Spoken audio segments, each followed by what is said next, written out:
Manchester's Co-op Live Arena was promised as the UK's biggest indoor arena but has been plagued with issues since testing began last month.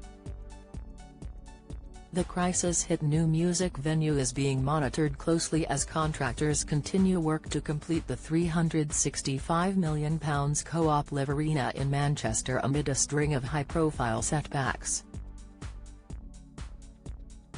The biggest indoor arena in the UK postponed its opening show for the third time as fans queued outside just minutes before doors opened on Wednesday evening for what was meant to be its first official event.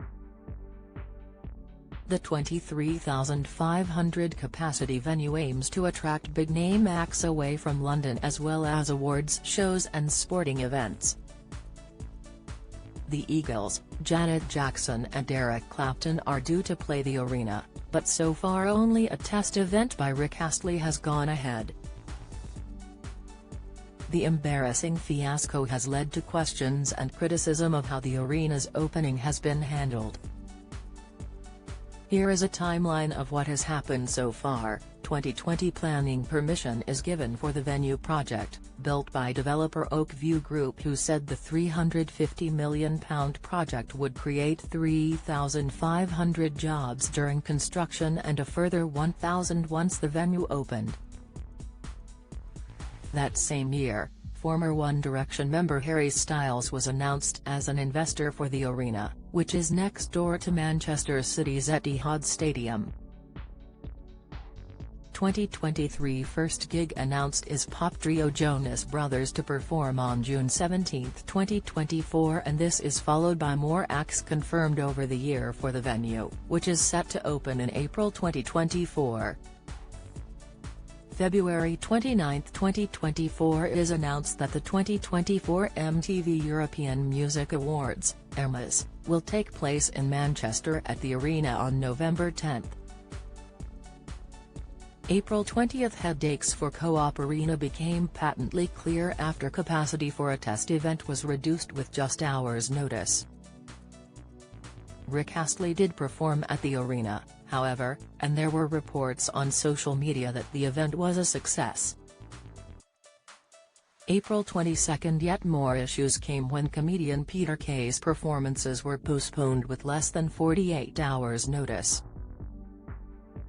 His original dates were shifted to April 29 and 30, with Kay writing on social media that he was truly gutted for his fans. Kay wrote, "Obviously, it's a brand new venue and it's important that everything is finished and safe for full capacity audiences. Fortunately we've been able to reschedule the shows to next week. I'll have to miss my bums and tums class, but hopefully I'll see you then." A spokesman for the arena said that consistent total power supply to our fully electric sustainable venue was 2 days behind and there needs to be more time to test it thoroughly. "This is vital to satisfy the rigorous set of guidelines and protocols that are necessary for a venue of this size," he said. April 25 following a slew of issues, General Manager Gary Roden resigned. His departure also came in the wake of a backlash against him claiming to the BBC that grassroots music venues were often poorly run. The Music Venue Trust criticised Mr. Roden in a statement of its own, telling the NME that grassroots music venues are not poorly run, and it is disrespectful and disingenuous to suggest otherwise.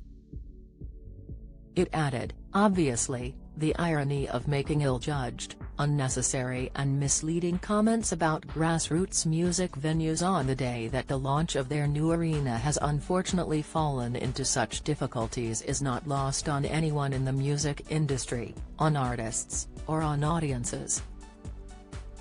Rebecca Kane-Burton, an ex-boss of London's O2 Arena, was then announced as interim general manager.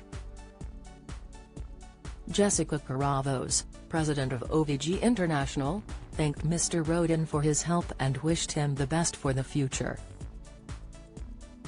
However, she said his remarks were not a sentiment shared by the stadium.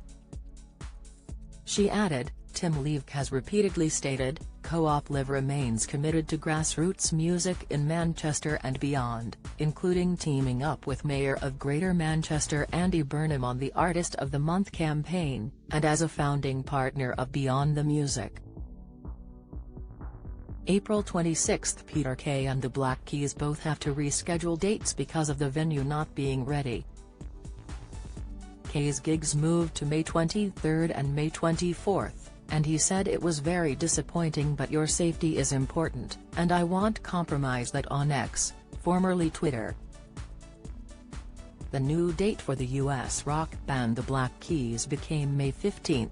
In a statement to the PA news agency, Co-op Live also said that there is reassurance for fans that dates for US rapper A Boogie Wit Da Hoodie, real name Julius Dubose, on May 1, and American singer Olivia Rodrigo's performances on May 3 and 4 would be going ahead. The chairman and chief executive of developer Oakview Group, Tim League, offered his sincerest apologies to every fan that has been impacted by this decision and others this week, and joined his team in thanking them for their continued patience and support as we prepare to open our doors. May 1, both the Boogie Wit Da Hoodie and Olivia Rodrigo dates are postponed. This was just over an hour before A Boogie Wit Da Hoodie was set to perform, with the venue saying that there was a problem during the sound check. A component of the heating, ventilation and air conditioning (HVAC) system used to direct air had separated from the ductwork, and the installer, contractor and third-party inspector will now have to test each nozzle to confirm they are free from the defect, the Oakview Group said. 2 hours after cancelling A Boogie Wit Da Hoodie, the venue then said that Rodrigo's gigs would not go ahead on May 3 and 4. A statement on X said, ticket holders can either hold onto their tickets or obtain a refund at point of purchase. Follow Mirror Celebs on TikTok, Snapchat, Instagram, Twitter, Facebook, YouTube and Threads.